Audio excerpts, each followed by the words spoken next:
So welcome to this video, which is about how to protect your health and your immune system during this whole coronavirus situation. Now, of course, it's difficult for many people because they can't exercise or they're being told to stay indoors. And so what's happening is that people's immune system is getting weaker because they're not exercising. Fresh air and exercise is one of the most important things for your immune system to stay strong. Really important. So if you can't go out of your house and you do need to exercise, then I recommend you open your windows, get lots of fresh air, and have an exercise routine in your house for 15 minutes that you do twice a day, or even better would be half an hour. Have an exercise routine that you do in your house. Open your windows, get some fresh air, and exercise twice a day, even if it's running up and down your stairs for 10 minutes. This is really, really important for keeping your immune system strong, is exercise and fresh air. So you want to be kind of getting your heart pumping really fast and breathing deeply and breaking into a sweat. And that really makes your body, it makes a huge difference to the strength of your body and the strength of your immune system. The second thing I'll suggest is don't eat such heavy meals. If you're not exercising and you're eating big, heavy, cooked meals twice a day or even 3 times a day, then this is really going to make your immune system weaken. And the reason for this is because your immune system, like anything else which has a job to do, requires energy. And the more energy it has, the stronger it will be. But if you're causing your body to use all its energy, all its life force, to digest heavy meals, and remember that heavy meals are digested more easily when you're active, when you're moving. So if you eat a heavy meal and you go for a walk, it'll digest better. So if you're eating heavy meals and you're not exercising, then your immune system, then your digestive system will be using most of your body's energy. And you'll find yourself feeling very tired, sleepy, lethargic, grumpy, irritable, because you're kind of weighed down. You haven't got any energy. There's no vitality flowing through your body because all your energy is being used to digest your heavy meal. So I really recommend eating lighter meals, not so much cooked food. Eat more raw food, eat more salads, make delicious salads with your favorite ingredients. Make a salad the main part of your meal, and try and avoid overeating and making yourself tired and sleepy. Unless you can get out and walk and get some fresh air, because that's really important. So the next piece of advice I have is to, if possible, bring in ingredients into your diet like spirulina, which is amazing. Spirulina is one of the most wonderful, health-giving foods on the planet. And it nourishes your blood, it alkalizes your blood, it floods your body with chlorophyll. It's very green, full of chlorophyll, and it's a complete protein. And this will keep your immune system strong. This will keep your blood strong. So I really recommend, if you can get hold of spirulina from a local shop, use spirulina daily. It will fortify your immune system. It'll fortify your body. It'll nourish your blood. So maybe you can order it online as well. Of course you can order it online. So if you're doing most of your shopping online now, then order some spirulina. You can get it from anywhere. You can get it on eBay. You can get spirulina on Amazon. You can get it from most food companies online. So get some spirulina powder, and use it daily. Chlorella is even better because chlorella helps to remove heavy metals from the blood. And if you know anything about what's going on with pollution in the skies, then you'll know that removing heavy metal from your blood is a very important thing to do. So chlorella is even better than spirulina, but it's not, to be honest, it has not such a nice taste as spirulina. So I tend to use a lot of spirulina. I have it every day. I put it on 3 meals a day essentially. I put it in my smoothies. I have an avocado smoothie in the morning with homemade seed milk, often hemp seed milk, and I put avocado and spirulina and a bit of banana and sometimes a bit of barley grass powder, and that's my breakfast. And that's really nourishing, really good for your body, and it doesn't kind of weigh your digestive system down. And this is really important. Please remember, it's really, really important not to overload your digestive system, because your immune system will suffer heavily.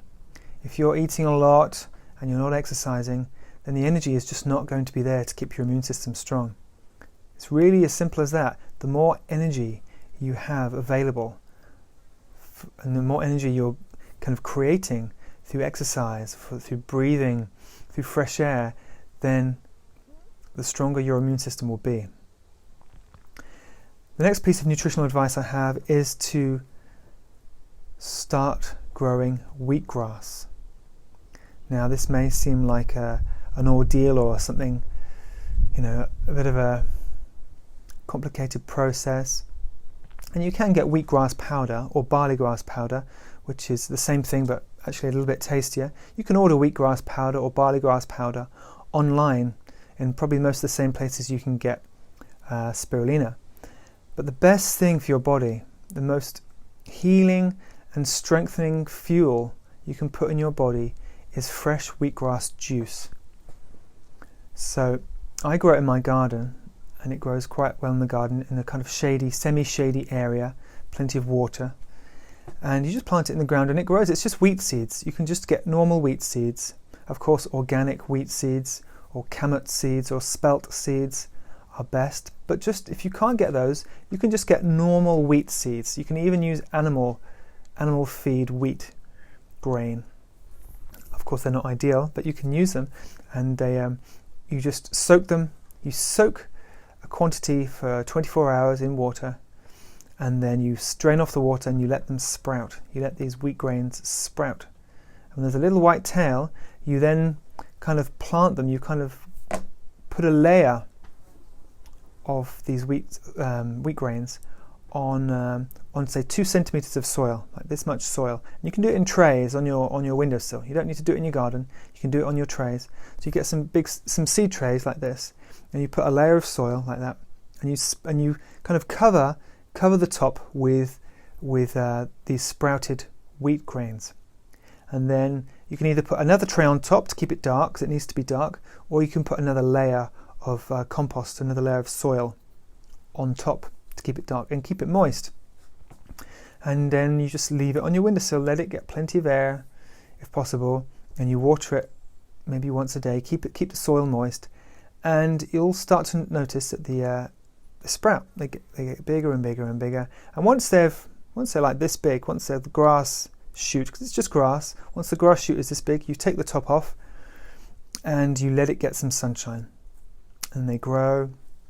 And if you've planted a good amount of seeds, and you get a good solid tray of grass, quite thick grass, and when it gets to about 10 centimeters, which is about that big, then you literally just cut the grass at the base and you juice it. Now you need a slow juicer to juice wheatgrass juice. You can't do it with a centrifugal juicer. You can do it with a slow juicer, and this is the juice that you make from wheatgrass is amazing for your body. There is nothing as healing, nothing as cleansing, nothing as oxygenating and alkalizing as fresh wheatgrass juice. It oxygenates the cells, so basically it floods the blood with oxygen, which the blood then delivers to the cells of your body, and it just enables the cells to clean themselves better, because they need oxygen to clean themselves. So it enables the cells to refresh themselves and rejuvenate, because cells can rejuvenate when they're kept clean with lots of spring water and lots of oxygen. So it enables the cells to keep themselves clean, and it'll make you feel really fresh, really alive, really vital and vibrant. And it will strengthen your immune system, of course. We really need to feed our cells their ideal food, which primarily is oxygen. Oxygen is the first primary food that all of our cells need. They need an abundance of oxygen because that's their food. Oxygen is the primary food. Now what's happened is our Western diet has changed things a little bit, and this is why we have so much cancer in the world. It's because rather than our diet flooding our body with minerals and vitamins and oxygenating foods, or foods which nourish our blood, which is alkalizing foods, mostly vegetables and fruits, what we've done, we've brought in loads of carbohydrates and loads of sugars. And what that does, that changes the way the cells of our body operate. It changes the way they feed. And so the cells of our body get used to their energy coming from sugar instead of oxygen. So believe it or not, what actually happens is the cells of our body mutate. They change their food supply if there's not a good supply of oxygen. So obviously if you get lots of activity, if you do lots of exercise out in nature, you breathe deeply, you're eating lots of alkalizing food and nourishing your blood, then this won't happen. But if you're not doing lots of exercise, if you're not getting lots of fresh air, if you're eating lots of acidic food, which is like junk food, too much protein, too much carbohydrates, then your blood will become more acidic, and thus it'll be able to carry less oxygen around your body and deliver less oxygen to the cells of your body. So when the cells of your body are getting less oxygen, they are going to be looking for another food source. And if you're eating carbohydrates and you're eating sugars in different forms, fructose, all these other forms of sugar, even lactose, if you've got an abundance of these in your body, then the cells will say, well, there's not enough oxygen, but there's an abundance of sugar and carbohydrate. So I'll just use that instead. And that's what the cells do. The cells use sugar as their fuel source, and they mutate. They change, so they adapt to what fuel there is. This is why the cells of our body are so intelligent. They can adapt their food source from oxygen to sugar. And this is what happens in a cancerous cell. It's a cell which is no longer respiring oxygen. It's no longer breathing oxygen. It's actually metabolizing sugar.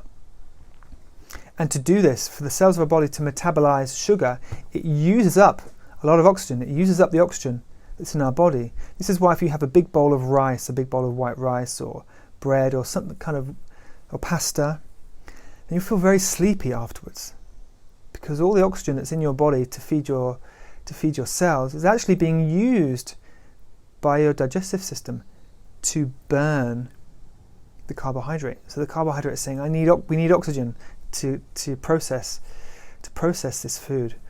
And so you'll find that you feel very, very sleepy and very, very tired. And this is the result of eating carbohydrates and sugars. What you need to be doing is eating more fresh salads, more raw food, more smoothies, more avocado smoothies, green smoothies.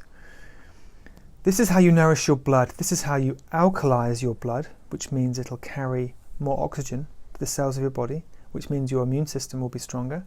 And it also means you're not spending hours digesting big, heavy meals, which is really, really important, because the digestive system is the biggest drain of our energy, probably closely followed by our brain when we're thinking, when we're worrying, when we're anxious. That really uses all our energy in a very extreme way. So really, if you can include wheatgrass juice, if you can get hold of wheat grains, if you can get hold of a slow juicer, and you can actually order them online. Everyone's shopping online now because of this whole coronavirus situation. So if you can order a slow juicer online, there is no better way to protect your health than getting a juicer, having a juice daily, a vegetable juice daily, or 2 if you can, and including fresh wheatgrass juice. Please do some research on fresh wheatgrass juice and educate yourself about it, because there is nothing more important for your immune system than chlorophyll and oxygen. And wheatgrass has the highest content of chlorophyll and oxygen than you can put in your body, closely followed by spirulina. And of course, we all know that we should be drinking more water. We all know we should be drinking at least 2 litres of water a day. But even if you drink 1 litre, that's good, because the water allows your cells to clean themselves. Your cells produce waste, especially if you're eating a lot of acidic food. They produce waste, and water washes away the waste, and it freshens up your cells and makes them more vibrant and more vital, and they keep your body healthy, and they keep you feeling strong.